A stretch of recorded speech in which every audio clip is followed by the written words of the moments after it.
Carrom board. Carrom board या finger billiards कैसे खेला जाता है? कैरम बोर्ड को फिंगर बिलियर्ड्स भी कहा जाता है। गेम 2 प्लेयर्स सिंगल्स या 4 प्लेयर्स डबल्स खेल सकते हैं। सिंगल में प्लेयर्स एक दूसरे के ऑपोजिट बैठते हैं। डबल्स में पार्टनर प्लेयर्स के एक दूसरे के ऑपोजिट बैठते हैं। कैरम बोर्ड खेलने के लिए क्या क्या जरूरी होता है? एक carrom board, 9 black discs, 9 white discs, 1 red disc जिसे क्वीन कहते हैं। डिस्क्स को कैरम मैन भी कहा जाता है। 1 व्हाइट स्ट्राइकर डिस्क। चलिए बात करते हैं कैरम बोर्ड के डिजाइन के बारे में। कैरम लकड़ी का एक स्मूथ और फ्लैट स्क्वायर बोर्ड होता है। इसके हर कॉर्नर में सर्कुलर होल होते हैं और हर होल के नीचे पीसेस को कैच करने के लिए एक नेट होता है। एक सेंटर सर्कल होता है। सेंटर सर्कल के पास एक आउटर सर्कल होता है। कैरम मैन को आउटर सर्कल के अंदर अरेंज किया जाता है। चारों साइड में बेस लाइन्स होती हैं। हर बेस लाइन के एंड में सर्कल्स होते हैं जिनको बेस सर्कल कहा जाता है। कैरम बोर्ड पर 4 डायगोनल एरो लाइंस होती हैं जो चारों होल्स की तरफ पॉइंटेड होती हैं। डायगोनल लाइंस फाउल लाइंस होती हैं। स्ट्राइक करते टाइम स्ट्राइकर डायगोनल लाइंस को टच नहीं कर सकता और आप स्ट्राइक करते टाइम लाइन को क्रॉस भी नहीं कर सकते। खेलने का पर्पस। कैरम का बेसिक ऑब्जेक्टिव स्ट्राइकर को फिंगर के साथ क्लिक करके किसी भी कैरम मैन को चारों में से एक होल में डालना होता है। गेम का एम पहली 9 कैरम मैन को क्वीन के साथ अपने ओपोनेंट से पहले कलेक्ट करना होता है। गेम का सेटअप। क्वीन को कैरम बोर्ड के सेंटर में और 6 पीसेस को व्हाइट और ब्लैक ऑल्टरनेट ऑर्डर में क्वीन को सर्कल करते हुए रखा जाता है। सर्कल के बाहर की साइड बचे हुए 12 पीसेस को white and black alternate order में रखा जाता है। पैटर्न ऐसा होना चाहिए कि व्हाइट पीसेस का वाई फॉर्म हो, क्वीन सेंटर में होनी चाहिए और ऊपर के 2 सेगमेंट्स पॉकेट्स की तरफ डायरेक्टेड होने चाहिए। अरेंजमेंट आउटर सर्कल के बाहर नहीं आनी चाहिए। अब बताते हैं कि पहले कौन खेलता है। पहले कौन खेलेगा?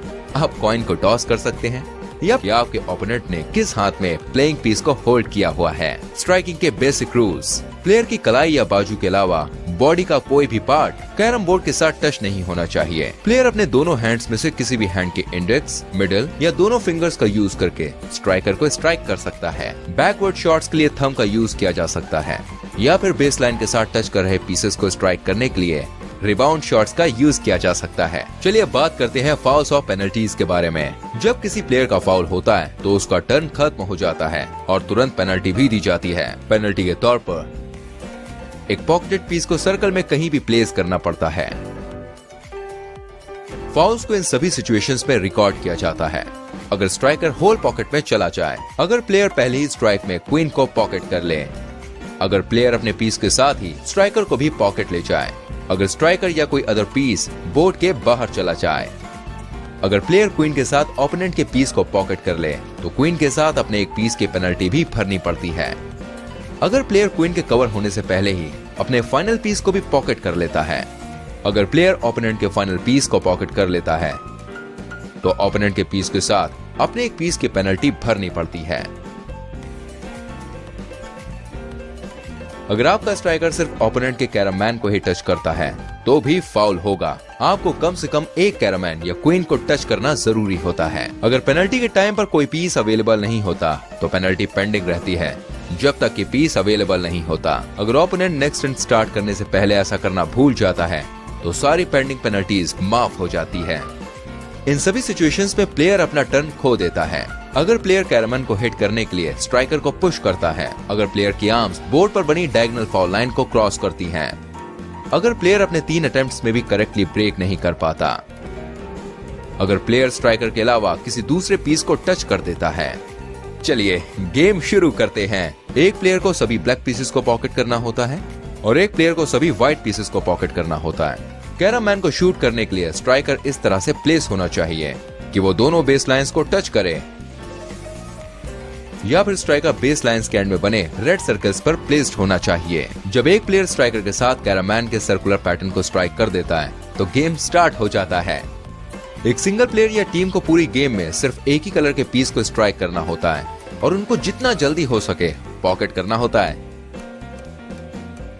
हर प्लेयर के पास एक राउंड में सिंगल चांस होता है। अगर प्लेयर अपने पीस को पॉकेट कर लेता है तो उसे एक एक्स्ट्रा चांस मिलता है क्वीन की कवरिंग।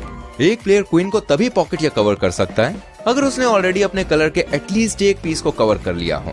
क्वीन के पॉकेट होने के बाद उसे कवर करने के लिए उस प्लेयर को अपने किसी एक कैरम मैन को पॉकेट करना होता है। अगर प्लेयर ऐसा नहीं कर पाता है तो उस क्वीन को फिर से सेंटर में प्लेस करना पड़ता है। अगर प्लेयर एक ही टर्न में क्वीन के साथ ही अपने पीस को पॉकेट कर लेता है तो ये माना जाएगा कि उसने क्वीन कवर कर ली है। गेम को कैसे जीता जा सकता है? गेम के एंड में बोर्ड पर बचे हुए ओपोनेंट के हर पीस पर विनर को एक स्कोर मिलता है। क्वीन को करेक्टली कवर करने वाले प्लेयर के एक्स्ट्रा 5 पॉइंट्स ऐड होते हैं। गेम टोटल 29 पॉइंट्स या 8 बोर्ड्स में खेली जाती है।